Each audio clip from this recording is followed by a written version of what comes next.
Good evening students, welcome back to our channel rise for excellence. आज के इस video में हम नेक्स्ट क्वेश्चन जो है वो डिस्कस करने वाले हैं। तो चलिए आज का वीडियो शुरू करते हैं। हमारा फर्स्ट क्वेश्चन है, which of the following is the most stable form of DNA under physiological conditions found in the living world. आपको पूछा गया है कि फिजियोलॉजिकल कंडीशंस में अगर आप देखें तो डीएनए की सबसे स्टेबल फॉर्म जो है वो कौन सी होती है। आपको यहाँ पे ऑप्शंस में दिया है बी टाइप, ए टाइप, जेड टाइप या फिर बोथ ए एंड सी। इस क्वेश्चन का जो करेक्ट आंसर है that is B DNA. B DNA जो होता है वो सबसे स्टेबल होता है फिजियोलॉजिकल कंडीशंस में। अगर आप देखें तो फिजियोलॉजिकल कंडीशंस क्या होती हैं, बेसिकली जो आपकी नॉर्मल कंडीशन होती है बॉडी में या फिर लिविंग सेल में, जैसे कि न्यूट्रल पीएच हो गया, स्टैंडर्ड बॉडी टेम्परेचर आपका जो है, या फिर हाई वाटर एक्टिविटी, ये सारी चीजें जो है ये आपकी नॉर्मल कंडीशंस हैं, इनको आप फिजियोलॉजिकल कंडीशन बोलते हैं। तो यहाँ पे जो है आपका डीएनए जो सबसे स्टेबल होता है दैट इज बी फॉर्म। और आपने ये भी ध्यान में रखना है कि जो ये बी डीएनए होता है ये राइट हैंडेड हेलिक्स होता है, राइट हैंडेड होता है ये। इसमें डायमीटर आपको देखने को मिलता है 20 एंगस्ट्रॉम। उसके अलावा आपको पता है कि वाटसन एंड क्रिक मॉडल जो है वो बी डीएनए को ही एक्सप्लेन करता है। तो ये भी आपने ध्यान में रखना है जब हम क्वेश्चन पूछते हैं कि फेमस डबल हेलिक्स मॉडल जो है वो किसने प्रपोज किया था। वो वाटसन एंड क्रिक ने किया था और उन्होंने कौन सा डीएनए जो है डिस्क्राइब किया था, तो that was B DNA. Very very important. उसके अलावा इसमें एक आपको दिया है जेड डीएनए। जेड डीएनए जो है वो इम्पोर्टेंट है क्योंकि कई बार आपको ये क्वेश्चन भी पूछ लिया जाता है कि बताइए कौन सा डीएनए है जो आपका लेफ्ट हैंडेड हेलिक्स होता है, तो वो होता है जेड डीएनए। तो ये चीज भी आपने यहाँ पे ध्यान में रखनी है। हमारा नेक्स्ट क्वेश्चन है, which of the following components is a characteristic feature of tRNA. आपको पूछा गया है कि नीचे जो कंपोनेंट्स दिए हैं उनमें से कौन सा ऐसा है जो कैरेक्टरिस्टिक फीचर है टीआरएनए का, ट्रांसफर आरएनए का, जो कि उसको हेल्प करता है अमाइनो एसिड्स को रिकॉग्नाइज करने में और बाइंड करने में एप्रोप्रिएटली ड्यूरिंग प्रोटीन सिंथेसिस। तो आपके जो ऑप्शंस में है that is TATA box, anticodon loop, enhancer sequence या फिर एक्सॉन इंट्रॉन जंक्शन। इस क्वेश्चन का जो करेक्ट आंसर था दैट वाज एंटीकोडोन लूप। आपका क्वेश्चन जो है ये काफी बार रिपीट भी होता है, आपने ध्यान में रखना है। तो टीआरएनए जो होता है आपको पता है उसको ट्रांसफर आरएनए बोलते हैं और एक एडेप्टर मॉलिक्यूल की तरह बिहेव करता है, जो क्या करता है कि जो न्यूक्लियोटाइड्स की लैंग्वेज होती है उसको किसमें चेंज कर देता है, प्रोटीन की लैंग्वेज में जो है वो चेंज करता है। अगर आप एंटीकोडोन लूप की बात करें तो सबसे पहले जो है आपने ये ध्यान में रखना है कि टीआरएनए मॉलिक्यूल जो होता है इसका एक स्पेसिफिक स्ट्रक्चर होता है। कई बार ये क्वेश्चन भी आ जाता है। तो टीआरएनए का 2D स्ट्रक्चर भी देखने को मिलता है, 3D भी मिलता है। 2D को जो है वो आप क्लोवर लीफ मॉडल बोलते हैं और 3D जो होता है वो एल शेप्ड होता है। तो दोनों चीजें आपने ध्यान में रखनी है। अगर हम बात करें इस मॉलिक्यूल की तो इसमें आपको दो जो है वो पार्ट्स देखने को मिलते हैं। एक होता है the amino acid attachment site जो कि 3 एंड पे लोकेटेड होता है और दूसरा होता है एंटीकोडोन लूप। तो यहाँ पे जो एंटीकोडोन लूप है वो ऑपोजिट एंड पे होता है और इसमें जो है इस लूप में आपको क्या देखने को मिलता है, ट्रिपलेट ऑफ बेसिस देखने को मिलते हैं जिसको आप एंटीकोडोन बोलते हैं। और उसका जो कॉम्प्लीमेंट्री कोडोन होता है वो आपको कहाँ देखने को मिलता है, एमआरएनए स्ट्रैंड पे देखने को मिलता है। तो यहाँ पे जो करेक्ट आंसर है दैट इज एंटीकोडोन लूप। अगर यहाँ पे हम टाटा बॉक्स की बात करें तो आपको पता है कि ये प्रोमोटर डीएनए सीक्वेंस होता है जो कि सेल को बताता है कि कहाँ से ट्रांसक्रिप्शन को जो है वो शुरू करना है। उसके अलावा यहाँ पे आपको दे रखा है एनहेंसर सीक्वेंस। तो ये भी जो है रेगुलेटरी डीएनए सीक्वेंसेस होते हैं जो रेट ऑफ ट्रांसक्रिप्शन को जो है वो बढ़ा देते हैं। और उसके अलावा आपको दिया है यहाँ पे एक्सॉन इंट्रॉन जंक्शन। तो इसका मतलब क्या होता है, एक्सॉन इंट्रॉन जंक्शन जो होती है बेसिकली इसको आप स्प्लाइस साइट भी बोलते हैं, जहाँ पे क्या होता है कि जो आपका एक्सॉन है, कोडिंग सीक्वेंस है, वो वहां पे एंड एक उस जगह पे जो है वो एंड होता है और आपका जो नॉन कोडिंग सीक्वेंस होता है इंट्रॉन वहां से बिगिन होता है। तो उस जंक्शन को जो है वो आप एक्सॉन इंट्रॉन जंक्शन बोलते हैं। हमारा नेक्स्ट क्वेश्चन है, the mosquito aedes aegypti is not the vector of which of the following virus. काफी अच्छा क्वेश्चन है और आसान भी है अगर आपने थोड़ा सा ध्यान दिया हो। इसमें पूछा गया है कि जो मस्किटो एडीज इजिप्टी होती है वो किसका यहाँ पे वेक्टर नहीं होता है। तो आपको यहाँ पे जो डिजीज दिए हैं या वायरस के जो नाम दिए हैं that is Zika virus, dengue fever, chikungunya virus या फिर रीनो वायरस। तो इस क्वेश्चन का जो करेक्ट आंसर है दैट इज राइनो वायरस। अगर आप ध्यान दें तो आपको पता है कि जो आपको कोल्ड होता है वो इसी वायरस की वजह से होता है। और आपको जब कोल्ड होता है तो वो किसी इंसेक्ट की या किसी चीज की बाइट करने से नहीं होता है, वो आपको पता है रेस्पिरेटरी ड्रॉपलेट्स की वजह से होता है। तो this is the right answer. उसके अलावा यहाँ पे जितने भी आपके वायरस दिए हैं जैसे कि जीका वायरस है या फिर चिकनगुनिया वायरस, डेंगू फीवर, ये सारे जो है इसका वेक्टर जो है दैट इज एडीज इजिप्टी, ये आपने ध्यान में रखना है। और इसकी जो ये एडीज है इसकी खासियत क्या है कि ये दिन के टाइम पे ही जो है वो बाइट करता है, दिन के टाइम पे या फिर सूरज ढलने से पहले ही जो है ये बाइट करता है, ये इसकी खासियत है। हमारा नेक्स्ट क्वेश्चन जो है आपको सेल बायोलॉजी से है कि ड्यूरिंग एम फेज आपका कौन सा क्लास होता है प्रोटीन्स का जो हेल्प करता है रीऑर्गेनाइजेशन ऑफ क्रोमैटिन, उसको दोबारा से जो है वो पुनर्गठन करने में कौन हेल्प करता है। आपको यहाँ पे ऑप्शंस में है कोहेसिन्स, साइक्लिन्स, कंडेंसिन्स या फिर साइक्लिन डिपेंडेंट काइनेजेस। इस क्वेश्चन का जो करेक्ट आंसर है दैट इज कंडेंसिन। कंडेंसिन जो होती है वो हेल्प करती है रीऑर्गेनाइजेशन ऑफ क्रोमैटिन। तो आपने क्या ध्यान में रखना है कि आपकी जो कंडेंसिन्स होती है ये करती क्या है, डीएनए से बाइंड कर जाती हैं और एटीपी का जो है ये यूज करती हैं ताकि लूप्स को क्रिएट कर सकें और फिर एक जो है वो कॉम्पैक्ट या टाइटली पैक्ड स्ट्रक्चर जो है वो तैयार कर सकें, जिसको आप जो है वो फिर क्रोमोसोम बोलते हैं। तो ये आपने ध्यान में रखना है। उसके अलावा जो है आपका कोहेसिन यहाँ पे दे रखा है। तो कोहेसिन जो प्रोटीन होती है ये रिंग शेप्ड प्रोटीन्स होती हैं जो कि आपके सिस्टर क्रोमैटिड जो होते हैं उनको साथ में रखने का काम करती हैं आफ्टर डीएनए रेप्लिकेशन।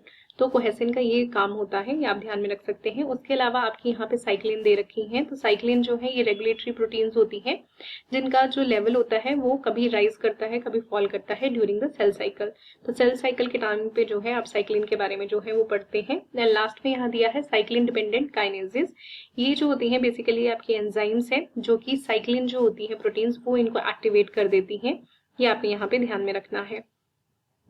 हमारा अगला क्वेश्चन है which of the following is not a characteristic feature of telomerase. Telomerase जो है आपकी उसका इसमें से कौन सा कैरेक्टरिस्टिक नहीं है। फर्स्ट है it is a ribonucleoprotein enzyme complex. Second is it acts as a cellular reverse transcriptase. It recognizes the tip of an existing telomere DNA repeat sequence, and last is it elongates the telomere sequence in the 3' to 5' direction. इस question का जो correct answer है that is D option. यानी कि आपको यहाँ पूछा था कि जो टीलोमरेज है उसका कौन सा कैरेक्टरिस्टिक्स यहाँ पे नहीं है, तो आपका जो it elongates the telomere sequence in the 3' to 5' direction, ये यहाँ पे जो है वो गलत है।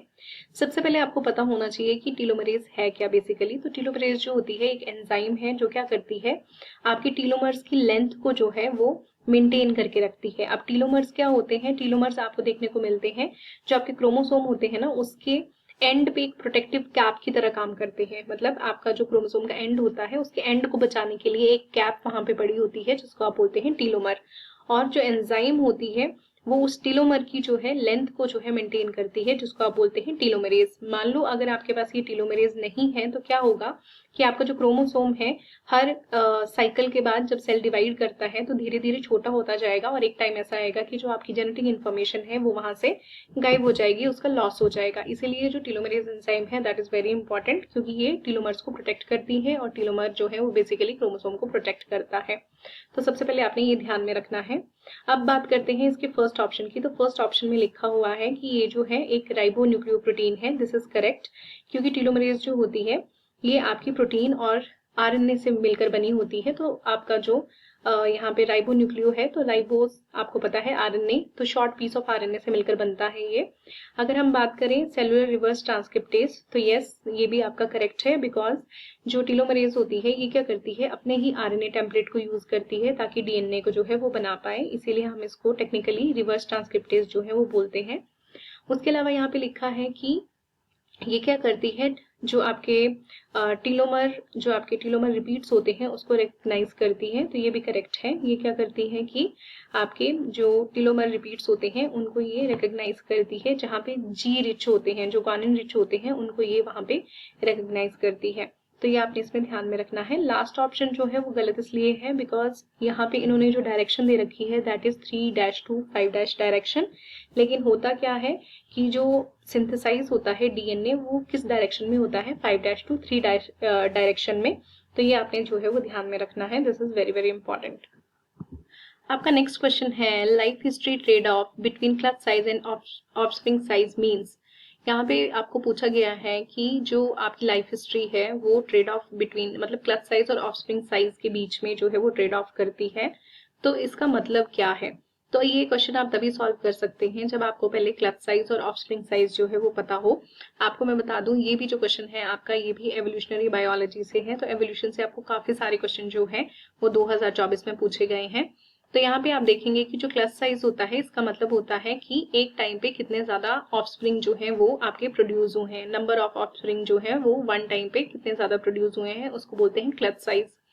ऑफस्प्रिंग साइज का मतलब क्या होता है कि एक आपने जो है वो जो बेबीज हैं या फिर जो आप बोल सकते हैं ऑफस्प्रिंग्स हैं, एक तो वो बड़े साइज के हैं और हर एक जो है इंडिविजुअल बेबी उसमें कितनी एनर्जी जो है, अमाउंट ऑफ एनर्जी जो है वो इन्वेस्ट हुई है, उसको आप बोलेंगे ऑफस्प्रिंग साइज बेसिकली। तो पहले तो आपने क्लच साइज और ऑफस्प्रिंग साइज को जो है वो ध्यान में रखना है। तो अगर आप इसको सिंप्लीफाई करते हैं तो आपको यहाँ से क्या पता चल रहा है कि अगर क्लच साइज की हम बात करें और उसमें जो है ऑफस्प्रिंग आपके बहुत ज्यादा है एक टाइम पे, तो आप उसमें क्या देखेंगे कि जो ऑफस्प्रिंग होंगे बहुत ही छोटे छोटे होंगे और उसमें जो एनर्जी है वो बहुत ही ज्यादा कम होगी। तो यहाँ पे अगर क्लच साइज जो है वो बढ़ जाता है, यहाँ पे जो करेक्ट ऑप्शन है दैट इज बी, यानी कि अगर क्लच साइज जो है वो बढ़ जाता है अगर, तो आपके मतलब ऑफस्प्रिंग जो है वो बढ़ जाते हैं वहां पे, तो क्या होगा कि आपका जो ऑफस्प्रिंग का साइज है वो डिक्रीज हो जाएगा, यानी कि उनके जो साइज होंगे वो छोटे हो जाएंगे, ये आपने ध्यान में रखना है। बेसिकली अगर मैं आपको बताऊं तो ये आप जो आर सिलेक्शन और के सिलेक्शन पढ़ते हैं वहां से ये क्वेश्चन है। आर सिलेक्शन में आप क्या पढ़ते हैं कि हाई क्वांटिटी होती है ऑफस्प्रिंग्स की, लेकिन क्वालिटी जो होती है वो लो होती है। जैसे कि आपके एग्जाम्पल आपने पढ़े होंगे, ऑयस्टर हो गया या फिर आपके बर्ड्स हो गए, पेलेजिक बर्ड्स जो होते हैं। और आप जो है के सिलेक्शन में क्या पढ़ते हैं कि लो क्वांटिटी होती है, यानी कि आपका जो ऑफस्प्रिंग है वो आपके कम होते हैं लेकिन साइज जो है वो उनका क्या होता है, ज्यादा होता है, बिकॉज उनको मैसिव एनर्जी जो है वो चाहिए होती है। तो ये वहां से क्वेश्चन है, जैसे कि फॉर एग्जाम्पल आपके मैमल्स आ जाते हैं। तो यहाँ पे जो करेक्ट आंसर है दैट इज बी ऑप्शन, कि अगर क्लच साइज बड़ा हो जाएगा जिसमें क्या है आपके छोटे छोटे जो है वो आपके ऑफस्प्रिंग देखने को मिलेंगे, तो आपका जो ऑफस्प्रिंग साइज है वो क्या हो जाएगा, डिक्रीज हो जाएगा। हमारा नेक्स्ट क्वेश्चन है the plasma membrane does not have this role. Plasma membrane का क्या रोल नहीं होता है, ये आपको पूछा गया है। ऑप्शंस में है energy transduction, assisting in chromosome segregation, responding to external stimuli या फिर इंटरसेलुलर इंट्रैक्शन। इस क्वेश्चन का जो करेक्ट आंसर है that is assisting in chromosome segregation. ये क्वेश्चन इजी है, आपको जो है वो देख के ही पता चल रहा था कि क्रोमोसोम सेग्रीगेशन जो होता है ये आपका ऐसा प्रोसेस है जो न्यूक्लियस के अंदर होता है जब सेल डिवीजन होता है। तो आपका यहाँ पे क्या देखने को मिलता है कि जब आपका क्रोमोसोम सेग्रीगेशन होता है तो आपके मोटर प्रोटीन्स, माइक्रोट्यूब्यूल्स, सेंट्रियोल्स ये हेल्प करते हैं और ये न्यूक्लियस के अंदर होता है। तो प्लाज्मा मेम्ब्रेन का इससे कोई लेना देना नहीं है, बिकॉज प्लाज्मा मेम्ब्रेन जो है वो बेसिकली सेल की आउटर बाउंड्री बनाती है, ये आपको पता है। तो करेक्ट ऑप्शन जो है वो है आपका बी ऑप्शन। बाकी ऑप्शंस को अगर आप देखेंगे तो जैसे कि यहाँ पे दे रखा है एनर्जी ट्रांसडक्शन, तो एनर्जी ट्रांसडक्शन जो है आपके जो प्रोकैरियोट्स होते हैं, जैसे कि एग्जांपल में आप बैक्टीरिया पढ़ते हैं और आपके जो माइटोकॉन्ड्रियल क्लोरोप्लास्ट होते हैं, वहां पे आपकी जो मेम्ब्रेन होती है वही साइट होती है इलेक्ट्रॉन ट्रांसपोर्ट चेन की, आपको ये पता है, जहां पे हम क्या करते हैं केमिकल एनर्जी को प्रोटॉन ग्रेडियंट में चेंज करते हैं ताकि हम जो है वो एटीपी को बना सके। उसके अलावा रिस्पॉन्डिंग टू एक्सटर्नल स्टिमुलाई, तो आपको पता है कि जो मेम्ब्रेन होती है उसके ऊपर बहुत सारे रिसेप्टर्स होते हैं, तो कोई हार्मोन या सिग्नल जो है जब इस रिसेप्टर पे जो है बाइंड करता है तो मेम्ब्रेन क्या करती है, एक रिस्पॉन्स को जो है वो ट्रिगर करती है इनसाइड द सेल, जिसको आप सिग्नल ट्रांसडक्शन जो है बोलते हैं। तो आपको पता है कि मेम्ब्रेन ये काम भी करती है। लास्ट में है आपका इंटरसेलुलर इंट्रैक्शन, तो इंटरसेलुलर यानी कि दो सेल के बीच में जो है इंट्रैक्शन जो है उसका काम भी ये करती है। तो ये सारी चीजें जो है वो आपकी प्लाज्मा मेम्ब्रेन करती है, लेकिन क्रोमोसोम सेग्रीगेशन जो है वो इसका काम नहीं है। हमारा अगला क्वेश्चन है during the Ras pathway cytoplasmic protein kinases are activated, the growth factor receptor is dephosphorylated. अगला है growth factors bind to receptors in the cytoplasm and last is leads to the production of translation factors. सबसे पहले थोड़ा सा रास pathway के बारे में जो है वो जान लेते हैं। रास पाथवे बेसिकली क्या होता है, आपका एक सिग्नल ट्रांसडक्शन रूट है। बेसिकली क्या होता है कि आपका ये जो पाथवे होता है ये सिग्नल कैरी करता है from the surface of the cell down to the nucleus, यानी कि सरफेस, सेल के सरफेस से सिग्नल को लेके जाएगा न्यूक्लियस तक और वहां पे जो है सेल को बेसिकली ये बताता है कि कब डिवाइड करना है, ग्रो करना है या सर्वाइव करना है। तो ये पाथवे जो है इंपॉर्टेंट है, इससे बार बार क्वेश्चन पूछे जाते हैं। अब यहाँ पे जो करेक्ट आंसर है कि रास पाथवे के ड्यूरिंग जो है वो होता क्या है, तो correct answer will be A, that is cytoplasmic protein kinases जो होती हैं वो एक्टिवेट हो जाती हैं ड्यूरिंग दिस पाथवे। चलिए थोड़ा सा रास पाथवे के बारे में मैं आपको बताती हूँ ताकि आपको ये पता चल जाए कि बाकी ऑप्शंस क्यों गलत हैं यहाँ पे।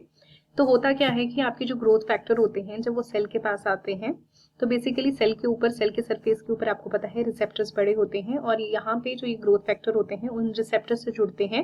स्पेसिफिकली आपको याद रखना है कि वो जो रिसेप्टर होते हैं वो टायरोसिन काइनेज के रिसेप्टर होते हैं, तो आपके ग्रोथ फैक्टर वहां आके जो है वो जुड़ जाते हैं। अब आपको ये भी ध्यान में रखना है कि ये जो होते हैं आपके ग्रोथ फैक्टर्स, ये कभी भी जो है वो साइटोप्लाज्म में जाके जो है वो बाइंड नहीं करते हैं, because growth factors typically proteins होते हैं और ये लिपिड मेम्ब्रेन को जो है क्रॉस नहीं कर सकते हैं, इसीलिए ये सेल सरफेस पे रिसेप्टर्स पे जुड़ते हैं, जो कि किसके होते हैं, टायरोसिन काइनेज के। अब होता क्या है कि जब ये जुड़ जाते हैं तो जो रिसेप्टर होता है वो फॉस्फोराइलेट हो जाता है। तो अगर आप स्टेटमेंट में देखें तो यहाँ पे लिखा है डी फॉस्फोराइलेट, तो ये गलत हो गया यहाँ पे। देन आपका नेक्स्ट जो होता है बहुत ही इंपॉर्टेंट स्टेप ये होता है कि आपकी जो साइटोप्लाज्मिक प्रोटीन काइनेजेस हैं वो एक्टिवेट हो जाती हैं एक के बाद एक, और एक कैस्केड जो है वो चलने लगता है, जिसको आप बोलते हैं फॉस्फोराइलेशन कैस्केड। अब आपका यहाँ पे क्या है, तो दो चीजें मैंने आपको बता दी। यहाँ पे देखो बी ऑप्शन जो है जिसमें डी फॉस्फोराइलेटेड लिखा है वो गलत है, क्योंकि फॉस्फोराइलेशन होती है और ग्रोथ फैक्टर जो होते हैं वो कभी भी साइटोप्लाज्म में जाके बाइंड नहीं करते हैं, क्योंकि प्रोटीन नेचर होता है और वो लिपिड जो है आपका जो लिपिड आपका मेम्ब्रेन है उसको क्रॉस नहीं करते हैं, ठीक है। देन लास्ट में फाइनल रिस्पॉन्स में क्या होता है कि आपकी जो काइनेसिस है वो एक्टिवेट हो जाती है फाइनली, और वो न्यूक्लियस में एंटर करती है और वहां पे जो ट्रांसक्रिप्शन फैक्टर्स हैं उनको एक्टिवेट कर देती हैं, ठीक है, ताकि जो है स्पेसिफिक जीन्स जो है वो टर्न ऑन हो जाए और सेल की ग्रोथ हो सके। लेकिन यहाँ पे देखिए आपको क्या लिखा है, leads to the production of translation factors, जो कि गलत है। यहाँ पे क्या आना था, ट्रांसक्रिप्शन फैक्टर, इसलिए बाकी तीन ऑप्शन जो है वो यहाँ पे गलत है। हमारा अगला क्वेश्चन है which of the following is an anti apoptotic protein. ये जो आपको क्वेश्चन है ये एमएससी लेवल का है, उसमें आप इसको डिटेल में पढ़ते हैं। तो यहाँ पे ऑप्शंस में है BCLXS, BFL1, BIM BIM and Noxa NOXA Noxa. तो यहाँ पे सबसे पहले आपको ये पता होना चाहिए कि एपोप्टोसिस क्या होता है। तो आपको पता है कि प्रोग्राम सेल डेथ जो होती है उसको हम एपोप्टोसिस बोलते हैं। यहाँ पे आपको पूछा है एंटी एपोप्टोटिक प्रोटीन, यानी कि जो प्रोग्राम सेल डेथ है उसके अगेंस्ट जो प्रोटीन है वो इसमें से कौन सी है। इस क्वेश्चन का जो करेक्ट आंसर है दैट इज BFL1। पहले तो आपने ये ध्यान में रखना है। चलिए अब इसमें बात करते हैं ये जो आपकी एपोप्टोटिक प्रोटीन्स होती हैं। तो आपने क्या ध्यान में रखना है कि आपकी एक BCL2 फैमिली होती है, ये प्रोटीन की फैमिली है जो बेसिकली क्या डिसाइड करती है कि सेल जो है वो जिंदा रहेगा या फिर उसकी डेथ हो जाएगी। तो ये जो आपकी BCL2 फैमिली की जो प्रोटीन्स होती हैं इनके आपको दो ग्रुप्स देखने को मिलते हैं। एक ग्रुप होता है एंटी एपोप्टोटिक, जो आपको यहाँ पे पूछा गया है। एंटी एपोप्टोटिक बेसिकली क्या होता है, जो सेल को मरने से बचाता है, ठीक है। तो ये क्या करते हैं कि ये आपके जो साइटोक्रोम C होता है जो कि माइटोकॉन्ड्रिया से रिलीज होता है उसको ये ब्लॉक कर देते हैं ताकि सेल को जो है वो बचाया जा सके। तो यहाँ पे एक एग्जाम्पल आपका दिया है BFL1। उसके अलावा जैसे BCL2, BCLXL, ये जो है आपके एंटी एपोप्टोटिक प्रोटीन्स होते हैं। और अगर आप इसकी बात करें BFL1 यहाँ पे दे रखा है, मान लो अगर ये आपकी बॉडी में ज्यादा एक्सप्रेस होता है तो ये क्या करता है कि जो आपके सेल जो मर जाने चाहिए उनको भी ये सर्वाइव करवाने में हेल्प करता है, जैसे फॉर एग्जांपल कैंसर। तो आपको पता है कि कैंसरस सेल जो होते हैं बेसिकली उनकी डेथ हो जानी चाहिए, लेकिन अगर आपकी BFL1 जो है वो ज्यादा ओवर एक्सप्रेस होती है तो आपके कैंसर सेल्स को भी ये सर्वाइव करने में हेल्प करती है। तो वो तो अलग केस हो गया, लेकिन यहाँ पे हम सिर्फ ये देख रहे हैं कि नॉर्मल सेल को बचाने के लिए जो कौन सी प्रोटीन है, तो दैट इज BFL1। उसके अलावा जितने भी आपको यहाँ पे ऑप्शन दिए हुए हैं ये सारे आपके जो है वो प्रो एपोप्टोटिक हैं। प्रो एपोप्टोटिक का मतलब क्या हो जाएगा कि ये सेल की जो है वो डेथ करवाते हैं, उसको प्रमोट करवाते हैं। और करते कैसे हैं, तो माइटोकॉन्ड्रिया की मेम्ब्रेन होती है उसमें होल्स कर देते हैं, जिसकी वजह से जो है वो सेल की डेथ जो है वो प्रमोट होती है। तो ये आपने इसमें ध्यान में रखना है। छोटा सा कंसेप्ट है लेकिन इंपॉर्टेंट है, आपको MSc लेवल से यहाँ से क्वेश्चन आया है। हमारा अगला क्वेश्चन है which of the following components of the cell is directly involve in ensuring correct Golgi localization in animal cell. अगर आप थोड़ा सा ध्यान दें तो अभी तक जितने भी क्वेश्चन हैं आपके या तो एवोल्यूशन से हैं या फिर सेल बायोलॉजी से हैं। तो यहाँ पे ऑप्शंस में है एक्टिन साइटोस्केलेटन, माइक्रोट्यूब्यूल्स, न्यूक्लियोलस या फिर पेरोक्सिसोम। आपको पूछा गया है कि इनमें से कौन सा ऐसा कंपोनेंट है जो कि डायरेक्टली इन्वॉल्व होता है आपकी जो गोल्जी है उसकी लोकलाइजेशन में, ठीक है, ताकि वो करेक्ट लोकलाइजेशन हो एनिमल सेल में, उसमें कौन सा कंपोनेंट जो है वो इन्वॉल्व होता है। इस क्वेश्चन का जो करेक्ट आंसर है that is your actin cytoskeleton. यहाँ पे जो एक्टिन साइटोस्केलेटन होता है ये बहुत ही क्रिटिकल रोल प्ले करता है पोजीशनिंग में, लोकल पोजीशनिंग जो करनी है या फिर स्ट्रक्चरल इंटीग्रिटी जो होती है गोल्जी अपरेटस की, उसमें सबसे ज्यादा रोल जो है वो एक्टिन साइटोस्केलेटन का ही होता है। ये जो एक्टिन फिलामेंट्स होते हैं ये एक्टिन बाइंडिंग प्रोटीन्स के साथ मिलकर जो है एक स्कैफोल्ड जो है वो तैयार करते हैं जो कि गोल्जी को जो है वो ऑर्गेनाइज्ड रखता है नियर द सेंट्रोसोम। तो ये आपने इसमें ध्यान में रखना है। उसके अलावा यहाँ पे माइक्रोट्यूब्यूल्स दे रखा है। माइक्रोट्यूब्यूल्स की अगर हम बात करें तो ये आपके रिस्पॉन्सिबल होते हैं long distance movement of vesicles के लिए। न्यूक्लियोलस आपको पता है न्यूक्लियस के अंदर होता है, और यहाँ से बहुत ही इंपॉर्टेंट क्वेश्चन पूछा जाता है, that is your rRNA. Nucleolus जो है वो आपका साइट है किसकी सिंथेसिस का, आरआरएनए, जिसको आप राइबोसोमल आरएनए बोलते हैं, और फर्दर फिर वही जो है वो आपके राइबोसोम्स को बनाता है। तो दैट इज वेरी इंपॉर्टेंट। और एक यहाँ पे दिया है पेरोक्सोसोम, तो ये भी एक इंडिपेंडेंट ऑर्गेनली है, आपको पता है लिपिड मेटाबॉलिज्म में जो है इन्वॉल्व होती है, और आपका जो हाइड्रोजन पेरोक्साइड है उसको डिटॉक्सिफाई करती है। इसके बारे में हमने पहले भी जो है वो बात की थी। तो यहाँ पे करेक्ट आंसर हो जाएगा आपका ए ऑप्शन। हमारा अगला क्वेश्चन है, which scientist propose the principle of competitive exclusion. ये आपका इकोलॉजी से क्वेश्चन है कि ये जो प्रिंसिपल है कॉम्पिटिटिव एक्सक्लूजन का, ये किसने दिया था। आपके ऑप्शंस में है Charles Darwin, GF Gause, Alfred Russel Wallace and Ernst Haeckel.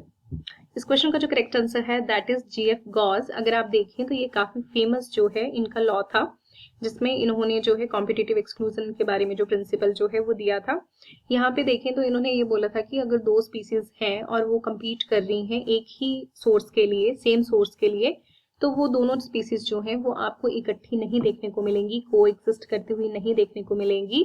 जो स्पीसीज जो है वो थोड़े ज्यादा एडवांटेज में होगी वो दूसरी वाली को जो है वो बाहर कर देगी, या तो वो स्पीसीज जो है एक्सटिंक्ट हो जाएगी, या फिर उसको अपना जो निश है वो चेंज करना पड़ेगा, उसको डिफरेंट रिसोर्सेज को यूज करना पड़ेगा। ये इनका जो है वो आपका कॉम्पिटिटिव एक्सक्लूजन का प्रिंसिपल था। और इन्होंने एक एक्सपेरिमेंट किया था जो कि आपके प्रोटोजोन्स पे था। दो स्पीसीज इन्होंने प्रोटोजोन की ली थी, एक का था नाम पैरामीशियम ऑरेलिया और दूसरे का नाम था पैरामीशियम कॉर्डेटम। तो ये दो के ऊपर जो है वो इन्होंने एक्सपेरिमेंट किया था, ये भी आप ध्यान में रख सकते हैं। और उसके अलावा यहाँ पे चार्ल्स डार्विन दिया है, तो आपको पता है उन्होंने जो थ्योरी दी थी वो थी नेचुरल सिलेक्शन की, साथ में उन्होंने सर्वाइवल ऑफ फिटेस्ट के बारे में भी जो है वो बताया था। देन आपका जो वॉलिस है उन्होंने जो है वो एक नेचुरल सिलेक्शन की थ्योरी जो है उस पे कोड डेवलपर थे वो, यानी कि उनका जो काम था वो बेसिकली इसी के ऊपर था, नेचुरल सिलेक्शन के ऊपर। उसके अलावा जो आपके हेकल हैं, अर्नस्ट हेकल, इन्होंने जो है इकोलॉजी की टर्म जो है वो दी थी, काफी बार क्वेश्चन पूछा जाता है। और आपका जो एक लॉ है बायोजेनेटिक लॉ, वो भी जो है इन्होंने दिया था। तो ये दोनों चीजें आपने इसमें ध्यान में रखनी है।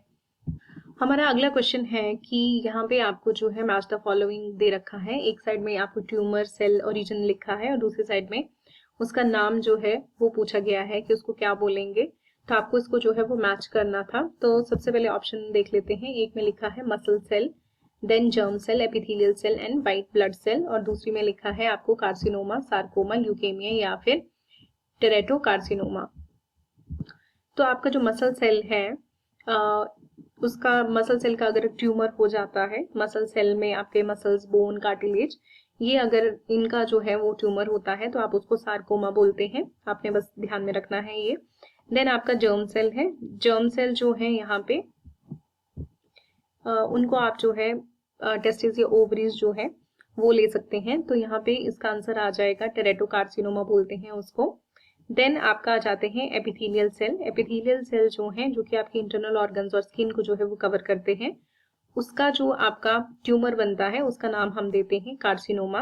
And last is white blood cells. तो वाइट ब्लड सेल्स जो हैं वो आपके जो ट्यूमर कॉज करते हैं, जब ये बहुत ज्यादा हो जाते हैं तो जो ट्यूमर होता है दैट इज ल्यूकेमिया, जिसको आप ब्लड कैंसर भी बोलते हैं। तो यहाँ पे ऐसे करके जो है वो आपको आंसर जो है वो याद रखने हैं। आपका नेक्स्ट क्वेश्चन था कि यहाँ पे आपको कॉलम 1 और 2 दे रखा था और आपको मैच द फॉलोइंग करना था। तो यहाँ पे हम सीधे सीधे जो है वो आंसर देख लेते हैं। जैसे कि आपका कॉर्पस ल्यूटियम है, तो कॉर्पस ल्यूटियम जो है इसका जो करेक्ट आंसर होना था दैट वाज बी। ये क्या करता है, एस्ट्रोजन, प्रोजेस्टेरोन और रिलैक्सिन इनहिबिन जो है वो सिक्रीट करता है। कॉर्पस ल्यूटियम जो है इसको टेम्परेरी एंडोक्राइन ग्लैंड भी बोलते हैं, ये आपने ध्यान में रखना है क्योंकि कुछ टाइम के लिए ही ये जो है वो हार्मोन्स को सिक्रीट करता है। देन एंडोमेट्रियम, तो आपको पता है एंडोमेट्रियम जो है ये यूटेराइन लाइनिंग होती है जो कि हर मंथ में जो है जब मंथली साइकिल आता है तो ये जो है पार्शियली शेड हो जाती है। देन एपिडिडाइमस, एपिडिडाइमस जो है ये आपका स्पर्म मैच्योरेशन की साइट है, ये बार बार क्वेश्चन पूछा जाता है, ध्यान में रखना है। और सेमिनिफेरस ट्यूब्यूल्स आपको पता है यहाँ पे स्पर्मेटोजेनेसिस होती है, फॉर्मेशन ऑफ स्पर्म होता है, तो साइट ऑफ स्पर्मेटोजेनेसिस जो है दैट इज सेमिनिफेरस ट्यूब्यूल। तो अगर आप इसको मैच करते तो इस तरह से जो है इसका करेक्ट आंसर जो है वो तैयार होना था। Next question is why is PGF storage ideal over Saccharomyces cerevisiae for DNA sequencing. यहाँ पे आपको ये पूछा गया है पीजीएफ स्टोरेज जो है वो एक ईस्ट है और सैक्रोमाइसिस सेरेवेशिया की जगह पे जो है उसको आइडियल क्यों माना जाता है। तो यहाँ पे ऑप्शंस में आपको है PGF storage has a higher growth rate in aerobic condition. ये एक्चुअली बात जो है वो सही है, but this is not the ideal feature जिसकी वजह से जो है इसको चूज किया जाता है। PGF storage allows for easy integration of foreign genes for protein expression. Saccharomyces cerevisiae is more resistant to environmental stress. And last है PGF storage is exclusively used in baking application. तो आपका जो last वाले C और D option है ये भी गलत है, स्पेशली जो आपका ये D ऑप्शन है बेकिंग एप्लीकेशंस में आपको पता है Saccharomyces cerevisiae को ही यूज करते हैं। तो आपका जो सेकेंड ऑप्शन है दैट इज करेक्ट। पीचिया क्या करता है कि जो फॉरेन जीन होता है या फिर फॉरेन डीएनए होता है उसको इजीली जो है वो ले लेता है और अपने जो उसका खुद का जीनोम होता है उसमें परमानेंटली उसको इंटीग्रेट कर देता है, जिसकी वजह से वो एक स्टेबल फैक्ट्री की तरह काम करता है जहां पे आप high amount of specific proteins जो है वो प्रोड्यूस कर सकते हैं। अब ये जो पीजीएफ स्टोरेज है ये ईस्ट है, ये याद रखना है, और इसको बायोटेक्नोलॉजी का सुपरस्टार भी बोला जाता है बिकॉज ऑफ दिस स्ट्रेंथ। ये जो मेन इसका जो रीजन है क्यों इसको जो है आइडल माना जाता है, क्योंकि ये जल्दी से जल्दी जो है इसके पास एबिलिटी है कि फॉरेन डीएनए को ये अपने जो इसका खुद का जीनोम होता है उसमें परमानेंटली इंटीग्रेट कर लेता है। ये आपने इसमें ध्यान में रखना है। इसमें जो है आपका नेक्स्ट क्वेश्चन जो है that is what is the key characteristic of a bimodal distribution. तो इसका जो करेक्ट आंसर हो जाएगा दैट इज 2 डिस्टिंक्ट पीक्स जो है वो आपको फ्रीक्वेंसी डिस्ट्रीब्यूशन में देखने को मिलती है। बाई का मतलब भी होता है 2, तो ये आपने इसमें याद रखना है। तो यहाँ पे करेक्ट आंसर है सी ऑप्शन। अगर बाई का मतलब तो आपको पता ही है 2, मॉडल का मतलब है यहाँ पे यानी कि 2 मोड्स जो है वो देखने को मिलते हैं, तो यहाँ पे ये सी ऑप्शन जो है वो करेक्ट है। आपका नेक्स्ट क्वेश्चन है which of the following statements is true regarding the phenol chloroform extraction method. आपको मैं बता दूं कि जो आपका चैप्टर है मेथड्स इन बायोलॉजी, ऊपर वाला क्वेश्चन भी वहीं से था और ये वाला क्वेश्चन भी वहीं से है। आपको पूछा गया है कि फिनोल क्लोरोफॉर्म जो एक्सट्रैक्शन मेथड होता है इसमें से उसके लिए कौन सी स्टेटमेंट जो है वो ट्रू है। सबसे पहली स्टेटमेंट है कि प्राइमरली जो है प्रोटीन प्यूरिफिकेशन के लिए यूज होता है। सेकेंड है एक्वस फेज जो होता है उसमें डीएनए एंड आरएनए होता है। थर्ड इज क्लोरोफॉर्म जो है वो सोल सॉल्वेंट यूज्ड होता है यहाँ पे। और लास्ट में है आपका phenol is added to promote the precipitation of DNA. इसमें जो है आपका बी ऑप्शन जो है दैट इज करेक्ट, यानी कि एक्वस फेज जो होता है उसमें डीएनए और आरएनए देखने को मिलता है। अगर हम इस एक्सट्रैक्शन प्रोसेस की जो है वो बात करें तो आप क्या देखेंगे कि जब आपका जो सेल लाइजेट होता है उसको आप फिनोल और क्लोरोफॉर्म के साथ जो है वो मिला के उसको सेंट्रीफ्यूज करते हैं तो आपको एक्चुअली 3 लेयर्स जो है वो देखने को मिलती हैं on the basis of density and solubility.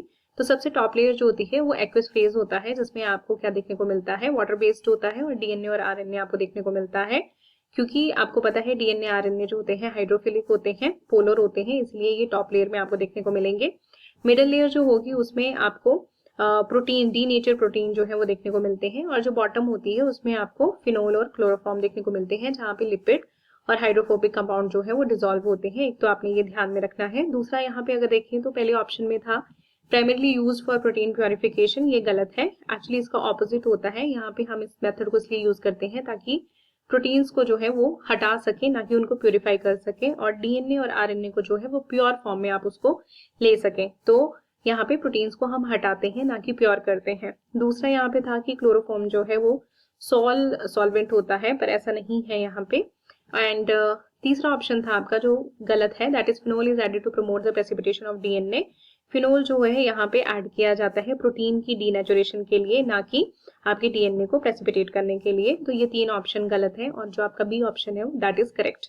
तो आज की वीडियो में इतना ही। आपको अगर ये हेल्पफुल लग रही है वीडियो तो अपने फ्रेंड्स के साथ जरूर शेयर करें। ऐसे ही जो है हम नेक्स्ट जो है आपके क्वेश्चन भी जो है वो एनालाइज करेंगे। और आपको यहाँ से अभी तक ये पता चल गया होगा कि सेल बायोलॉजी आपका जो एवोल्यूशन चैप्टर है दे आर वेरी इंपॉर्टेंट, तो उनको आपको अच्छे से जो है वो एग्जाम के लिए प्रिपेयर करना है। Thank you.